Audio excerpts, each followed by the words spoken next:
All right, so then you need to remove this section of the intake housing. It's basically air cleaner tube, I guess, induction tube. You got a hose clamp here, which is an 8mm, and you got a hose clamp there, it's an 8mm, and you got a 1/2-inch hose right here. Remove the clamp off of it, pull the hose off of it. If it's not coming, use a screwdriver, help pry it off. Wiggle the whole housing, pull it off the throttle body. Same thing with the air cleaner upper tube, get that off. And there's 2 fasteners in the back, pull the whole thing off of it. This is what they look like. It goes into there. 2 grommets. Take this thing, put it off to the side.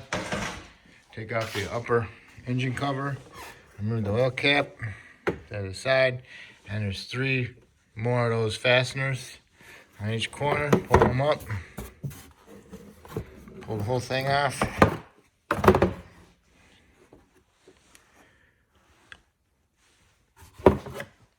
Okay.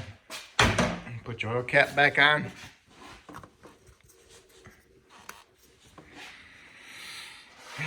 If you're going to change your air filter, you need to remove the 4 screws that hold the upper housing on for the filter, and remove your mass airflow connector. You might have to push the gray piece off the connector, the retainer, so you can push in on it and pull it off. Once you got it off, then you can replace your filter.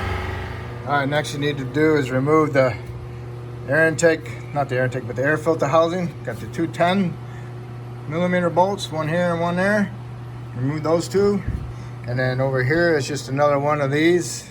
It goes into a little stud sticking out, so you can pick this up and pull it off of there. And there it is, and somebody did it wrong, so I have to fix that. And next you want to remove this bracket. 2 13mm nuts, one here and one there. They're on the bottom of it, so you have to get to them from here. And they go on that stud and that stud. And there's a washer underneath them, so you want to pull them off also. Okay? Next you want to remove the heat shield. 13mm deeps. One there, which ended up being a 12 because it rusted away. Put some penetrant on it. And one over here, and one over here. So, now you got that up. And pull that out. All right, next you want to unplug your O2 sensor. Goes all the way down there where the blue plastic piece is, that retainer for the O2 sensor connector. So unplug it. And then next you can do is, you're gonna have to do is raise it up and remove the 3 exhaust bolts on the flange. And then you can remove your exhaust manifold. And those are all basically right there. 1, 2, 3, 4, 5, 6, and 7 over here. Okay, pretty sure. All right, you have to raise it up for this. All right, there's 2 of them, and one's on the other side to the right farther. You need to heat them up. If you got MAP gas or equivalent, that's good.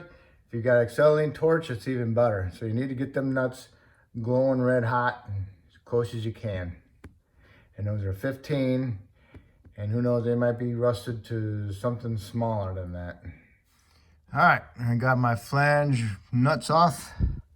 Now to remove my exhaust manifold nuts. I'm pretty sure they are 13s. Been a while. Well, there's 10 of them. Over here is where it gets you. All right, but there's 10 of them.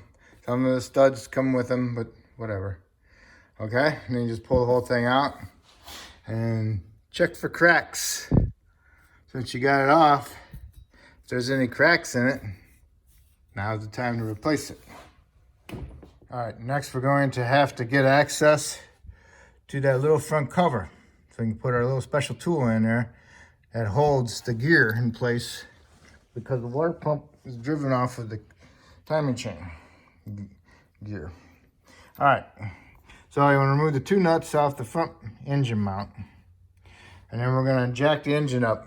If you jack it up with a jack, make sure you put a piece of wood on your jacks, just so the jack doesn't poke a hole in your aluminum pan. All right. So you need to jack it up so you can get a little bit better access to the 4 little 10mm head screws, and remove that cover, and then put your tool in there. They're saying this is the tool to use for that. Okay.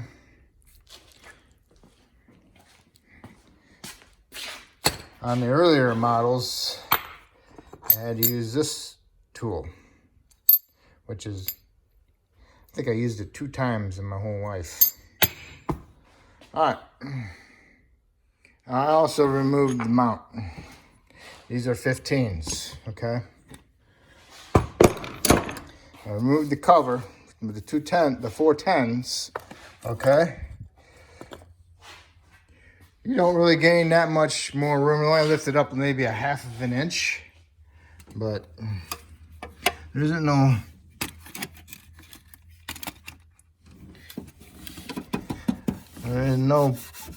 opening down there to get to it. So now there's the opening that we're gonna get to.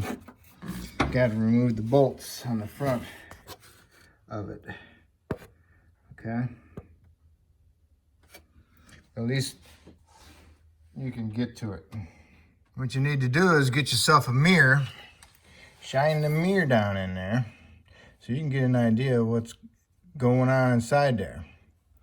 Okay, there's 3 bolts that hold the gear onto the pump. Okay. What I did was, and they're 10mm, so what I did was I just broke them loose. You don't even need to do that because they're not even tight. So anyway, figure out where the holes are in the gear so you can put the tool in there and thread them into it. Okay? These thread into the holes on the gear. And then you access this hole to get to one of the bolts, and then you get the other 2 bolts off. All right?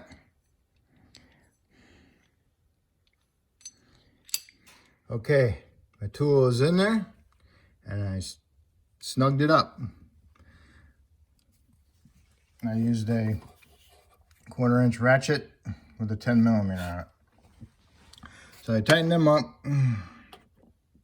Now I can remove my water pump bolts out of the gear.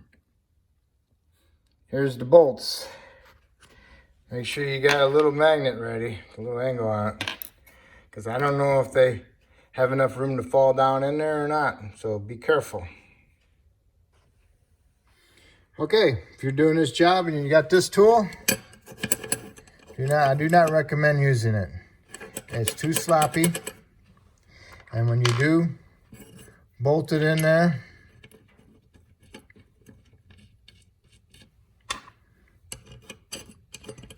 it's totally on the bottom.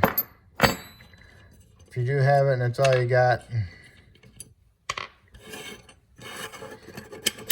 I'd bolt it on the top, okay?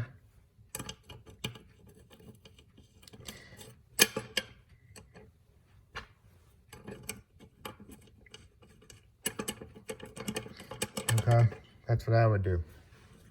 That's what I should have done. I used it on the bottom, and that allowed the cam gear to come off and not be able to be aligned up with my water pump. I don't recommend this one. I recommend that one. It's a lot better and more secure. Plus it's deeper. Okay? And it will actually touch the gear. All right, but if you're gonna use this one, use it on the top, because And make sure you put your bolts in there to retain it from the cover. All right. If you do run into a problem, you couldn't get it, the chain gear into the water pump, then you have to take this cover off. In order to take the cover off, you got to take the upper engine mount bracket off at the 218s. Take your belt off. Take your tensioner off. Take your harmonic balancer off. That's a 21 millimeter. It's on there pretty tight.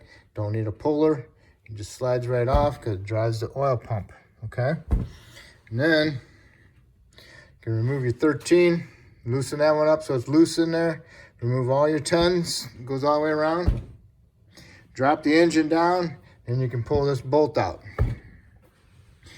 When you're going back together, make sure you put that bolt back in there before you raise the engine. You'll never get it in there.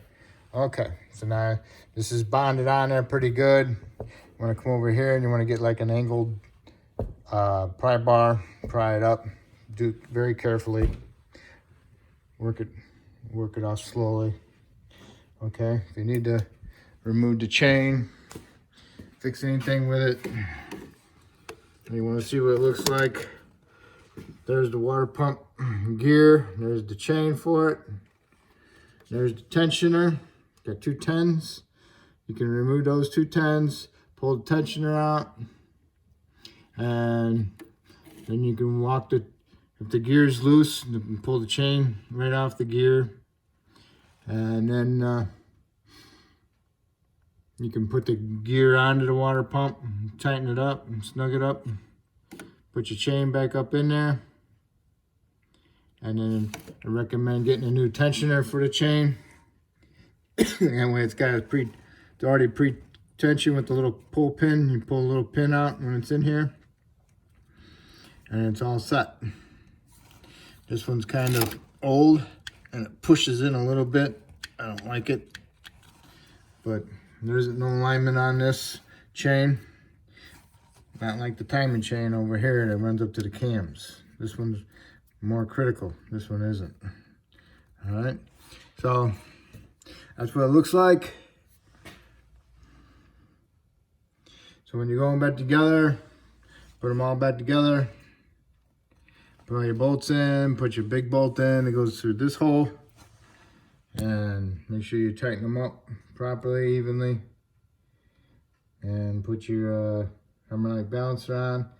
Harmonic balancer drives the oil pump. So you got to be careful about that because it should just slide right in.